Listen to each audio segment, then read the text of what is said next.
بسم الله الرحمن الرحيم. السلام عليكم ورحمة الله وبركاته. اخوانا عاملين ايه؟ يا رب تكونوا بخير. خالد الغندور بيعترف بخيبة الامل في موضوع غرامة كهرباء، وعندنا مثل بيقول خيبة الامل راكبة جمل. ايه الموضوع؟ يلا بينا نعرف ايه الموضوع.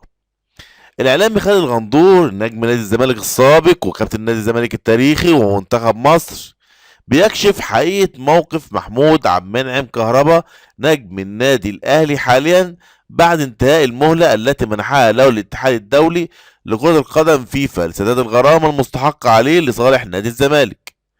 وأكيد معظمنا أو بعض مننا سمع خالد الغندور وهو طالع على قناة الزمالك بعد النادي الأهلي ما فاز على بيراميدز وخد كأس مصر، وبيقول ازاي كهربا لعب وبيحلل ازاي كهربا لعب وازاي كهربا يلعب والمدة خلصت وما خلصتش ويوم 8 ويوم 9 ويوم 11 وازاي كهربا يلعب لغاية دلوقتي وليه كهربا ما توقفش بعد ال60 يوم.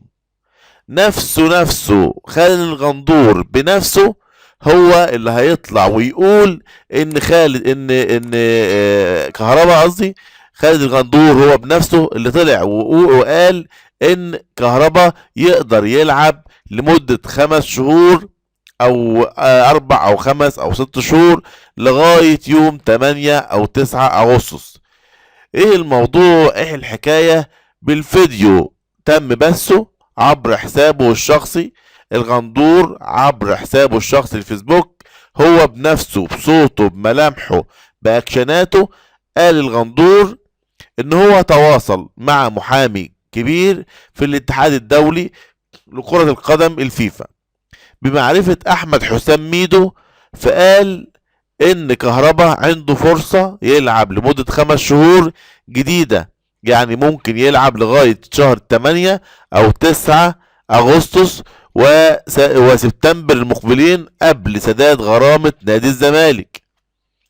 هو نفسه خالد الغندور اللي بيقول تواصلت مع محامي فيفا والكلام ده كلته، هو نفسه خالد الغندور اللي كان من 24 ساعة يعني يبكي يعني على في نادي الزمالك او في قناة الزمالك ازاي كهربا لغاية دلوقتي ما توقفش. هو نفسه خالد الغندور اللي بيناقض نفسه دلوقتي وبيقول لك ان هو تواصل وما تواصلش. طب انت ما تواصلتش ليه يا كابتن خالد قبل ما تطلع تتكلم على وقف كهربا وازاي يلعب وما ازاي ما يلعبش؟ انت ما تواصلتش ليه وما عرفتش ليه الموضوع من اوله لاخره قبل ما يبقى شكلك وحش؟ وكمل خالد غندور وقال ان مش مشكلة يتأجل الإيقاف، بس في النهاية الحسابة بتحسب. خالد غندور بيجمل كسفته، بيجمل قهرته، بيكمل حسرته على ان لغاية دلوقتي لسه نادي الزمالك ما خدش فلوس الغرامة من كهربا. وخالد غندور طالع لسه بيجمل الصورة وبيحلي الصورة، لانه كل الكلام اللي خالد غندور بيطلع يقوله في ازمة كهربا او معظمه بيطلع كلام يعني بيثبت عكسه.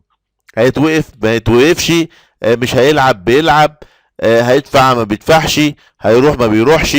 في الاخر طالع خالد الغندور بعد ما كان عايز كهربا ازاي بيلعب وازاي ما يلعبش، طالع بقى بعد ما قال ان من حق كهربا كمان يلعب 5 شهور، كمان طالع خالد غندور عاوز يجمل الصورة ويقول يعني ان احنا ما بيهمناش. ايه يعني كهربا يلعب؟ ايه يعني كهربا ما يدفعش الغرامة من دلوقتي؟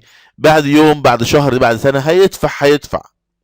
فخالد غندور عبر صفحته على الفيسبوك عمل فيديو وقال فيه مش مشكلة يتأجل الإيقاف، بس في النهاية الحسابة بتحسب والفلوس بتزيد.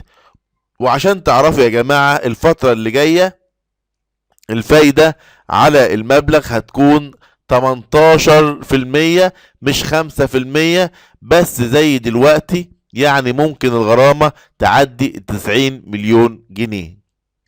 حابب بس ارد على كابتن خالد غندور واقول له ايش عرفك ان كهربا مش هيدفع؟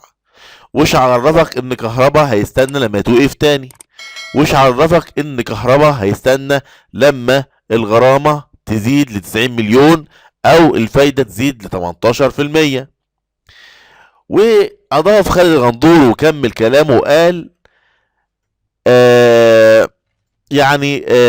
ما نما الى علمي، لغة عربية بقى، ما نما الى علمي هو ان النادي الاهلي هيجدد لكهربا 4 سنين ولا حاجة، وبعلاقاته القوية هيجيب له عقد اعارة في الامارات في شهر يوليو المقبل، يروح يلعب سنة بفلوس كتير بعد ما يجدد للاهلي، ويرجع يلعب بعدها مع الاهلي 4 سنين لغاية ما يبقى عمره 35 سنة وكده. يعني كهربا او خالد الغندور بيقول ان النادي الاهلي هيجدد لكهربا 4 سنين، وبعلاقات النادي الاهلي هيجيب له عقد اعارة في الامارات في شهر يوليو المقبل، بعد كده يروح يلعب سنة بفلوس كتير، بعد كده يجي يجدد للنادي الاهلي او يرجع للنادي الاهلي بعدها مع الاهلي 4 سنين كمان لغاية ما يبقى عمره 35 سنة وكده يعني.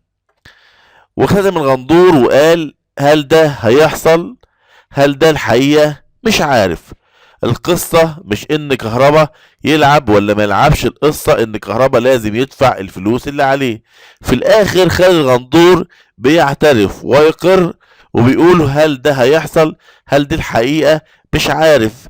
يعني هو بيقر وبيعترف خالد الغندور في الاخر ان كل اللي هو بيقوله ده ما هو الا تكهنات من عنده، كله تكهنات من عنده. بشكركم والسلام عليكم ورحمة الله وبركاته. ولا عزاء لخالد الغندور ولا عزاء لكل الشامتين والحاقدين او الناس اللي هي كارهة لكهربا والناس اللي هي حاقدة على النادي الاهلي وجمهوره. الحمد لله النادي الاهلي بيسترجع كل الحاجات اللي اتسرقت منه في السنتين اللي فاتوا، كل الحاجات اللي اتاخدت سواء بطريقة شرعية او طريقة غير شرعية. ان شاء الله النادي الاهلي جاي يحاسب الجميع. وكان اول الحساب كاس السوبر، وتاني الحساب كاس مصر، وثالث الحساب ان شاء الله بشكل رسمي وشكل نهائي ان شاء الله الدوري الممتاز، ولسه جاي ان شاء الله كاس افريقيا، وان شاء الله نشوف نتائج طيبة في كاس كاس العالم للأندية بعد النادي الاهلي ان شاء الله ما ياخد كاس افريقيا او كاس ابطال افريقيا. بشكركم والسلام عليكم ورحمة الله وبركاته.